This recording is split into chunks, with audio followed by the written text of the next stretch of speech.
কিছুক্ষণ আগের ছবি, ঠিক এভাবেই তারা স্বাস্থ্য ভবনের সামনে থেকে, অবস্থান মঞ্চ থেকে তারা বেরোচ্ছেন। তারা কালীঘাটে যাচ্ছেন, কালীঘাটে বৈঠক, যে বৈঠক বিকেল 5টায় টাইম দেওয়া হচ্ছে, তাদের পৌঁছতে হয়তো 6টা বেজে যেতে পারে। তো বৈঠকে যাওয়ার আগে জুনিয়র ডাক্তারদের প্রতিনিধিরা যারা এই বৈঠকে যাচ্ছেন তারা কি বলছেন একবার শুনুন।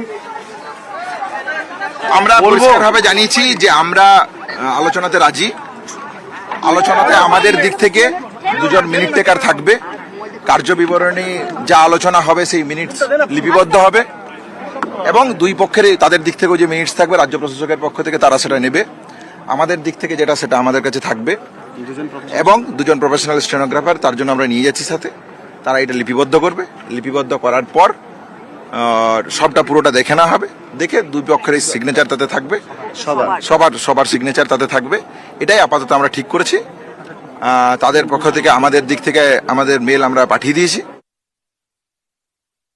আমরা ওখানে মূলত আমাদের যে 5 দফা দাবি সেইগুলো নিয়ে কথা বলবো। কোন রকম নেগোসিয়েশন বা কম্প্রোমাইজের জায়গায় আমরা থাকবো না। আমরা আমাদের দাবিগুলো নিয়ে যদি আমরা মনে করি যে আলোচনা সদর্থক হয়নি, তাহলে আমরা ফিরে এসে আমাদের জিবি করে মাসের সাথে কথা বলে আমরা আমাদের পরবর্তী সিদ্ধান্ত জানাবো। ওখানে আমরা কোনো সিজওয়ার্ক রিলেটেড বা আন্দোলন অবস্থান বিক্ষোভ রিলেটেড কোনো সিদ্ধান্ত জানিয়ে আসবো না। এখান থেকে আমার সহকর্মী অনুপ রয়েছেন। অনুপ, ওরা কি বাসে উঠে গিয়েছেন? এই মুহূর্তে তারা কিন্তু এখনো বাসে ওঠেননি। যারা জুনিয়র চিকিৎসক 30 জনের মতো বেশি তারা সেখানে যাবেন।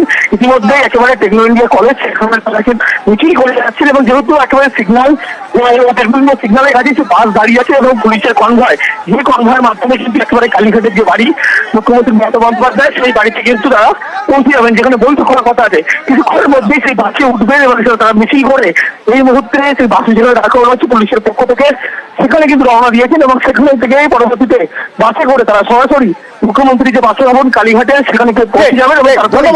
ধন্যবাদ। আর কালীঘাট থেকে আমার সঙ্গে আমার সহকর্মী আবির রয়েছেন। আবিরের সঙ্গে একবার কথা বলবো কালীঘাট থেকে। আবির, বেশ ঝড় ঝাপটার মধ্যে দিয়ে আজকের এই বৈঠক শুরু হতে চলেছে।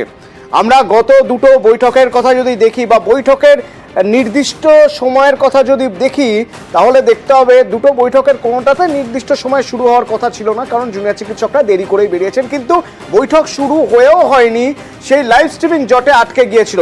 এবার সেই লাইভ স্ট্রিমিং এর জায়গাটা পুরোপুরি প্রথমেই বন্ধ হয়ে গিয়েছে। তার কারণ দুই পক্ষই এখন লাইভ স্ট্রিমিং যে হবে না সে বিষয়টা জেনে গিয়েছেন, সম্মত হয়েই বৈঠকে বসা হচ্ছে। কিন্তু সেটাও নির্দিষ্ট সময় নয়, প্রায় 6টা বেজে যেতে পারে বৈঠকে বসতে। কোন কোন জায়গায় এখনো পর্যন্ত অস্বস্তি বা কাঁটা রয়ে যাচ্ছে এই বৈঠক শুরুর আগে?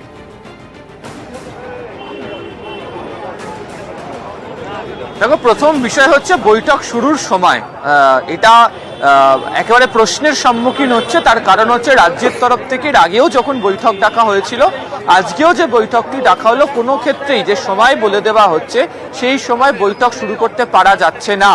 এবং আজকের ক্ষেত্রে এটাকে একটা ইস্যু হিসেবে তৈরি হচ্ছে। তার কারণ রাজ্যের তরফ থেকে বৈঠক করতে যে তারা আগ্রহী সেই বিষয়ে সকাল 11টা 48 জানিয়ে দেওয়া হয়েছিল এবং এখন ঘড়িতে 5টা 25 বাজে। যে সময় ধরে জুনিয়র ডাক্তাররা তারা তাদের নিজেদের মধ্যে বৈঠক, তারা রাজ্যকে যে ধরনের ইমেল পাঠাচ্ছেন, যে সময় ধরে পাঠাচ্ছেন, তাতে বৈঠক শুরু করার ক্ষেত্রে যে সময়টা পেরিয়ে যাচ্ছে, তাতে অনেকেই বলছেন যে এরকমটি গুরুত্বপূর্ণ বিষয়ের ক্ষেত্রে, যেখানে চিকিৎসকদের কাজে যোগ দেওয়া সংক্রান্ত বিষয়ের ওপর নির্ভর করে দাঁড়িয়ে রয়েছে, সেখানে দেরি হওয়াটাকে খুব সহজ করে দেখা উচিত নয় বলেই মত অনেকের। দ্বিতীয়ত, অতনু, তুমি যে কথাটি বলছিলে একেবারেই তাই। যতক্ষণ না পর্যন্ত ডায়ালগ বা কথোপকথন বৈঠকের মধ্যে শুরু হচ্ছে, ততক্ষণ পর্যন্ত নিশ্চিত করে বলা যাচ্ছে না যে এই বৈঠকটি হচ্ছেই। তার কারণ নবান্ন সভাঘরে তুমি দেখলে যে বাস ঢুকে গেল, কিন্তু যেখানে বৈঠক হওয়ার কথা সেখানে তারা পৌঁছলেন না। সেক্ষেত্রে লাইভ স্ট্রিমিং এর ইস্যুটি তৈরি হয়েছিল। তারপরেও আমরা দেখতে পেলাম যে গত শনিবার দিনকেও এই কালীঘাটেই মুখ্যমন্ত্রী বাসভবন পর্যন্ত তারা এলেন, কিন্তু বৈঠক হলো না। এবং যে সময় তারা মিনিটসের কথা বললেন সে সময় অনেকটা সময় পেরিয়ে গেছে, এমন একটা বিষয়ও আমরা লক্ষ্য করতে পারলাম। এবং আজকের ক্ষেত্রেও তারা রওনা হয়েছেন, যেটা জানতে পারা যাচ্ছে, আমার সহকর্মী অনুপ যেটা বলছিল, সেক্ষেত্রেও এখানে পৌঁছতে যে সময়টি লাগবে তারপর তারপরে বৈঠকটি শুরু হবে। এবং অনেকেই আবার নতুন করে এটা অপেক্ষা করছেন যে এই মিনিটস তৈরি করা, যে আলোচনা হবে, সেক্ষেত্রে দাঁড়িয়ে যে বিষয়টি থাকবে রাজ্যের তরফ থেকে শেষ মেলের উত্তরে যেটা জানানো হয়েছে, তার প্রেক্ষিতে আবারও বৈঠক করতে সে কোনো সিদ্ধান্তের বদল হয়ে যাবে না তো? এই বিষয়টা ইতিমধ্যে ভাবনা চিন্তা স্তরে এখনো ঘোরাফেরা করছে। তবে যারা বৈঠক করবেন, বৈঠকে যারা উপস্থিত থাকবেন, অবশ্যই মুখ্যমন্ত্রী এছাড়াও মুখ্য সচিব, স্বরাষ্ট্র সচিব, ডিজি, স্বাস্থ্য প্রতিমন্ত্রী তারা নির্দিষ্ট সময়ের মধ্যে এখানে এসে গিয়েছেন। এখন দেখার যে এখানে এসে জুনিয়র ডাক্তার বা আন্দোলনকারী চিকিৎসকরা এসে পৌঁছানোর পর বৈঠক শুরু হওয়ার ক্ষেত্রে তারা শেষ মেলে যে বিষয়টি উল্লেখ করেছেন তার উপরই ভিত্তি করে দাঁড়িয়ে থাকবেন, নাকি ফের নতুন করে কোনো সংযোজন তারা এই বৈঠকের ক্ষেত্রে তুলে ধরবেন।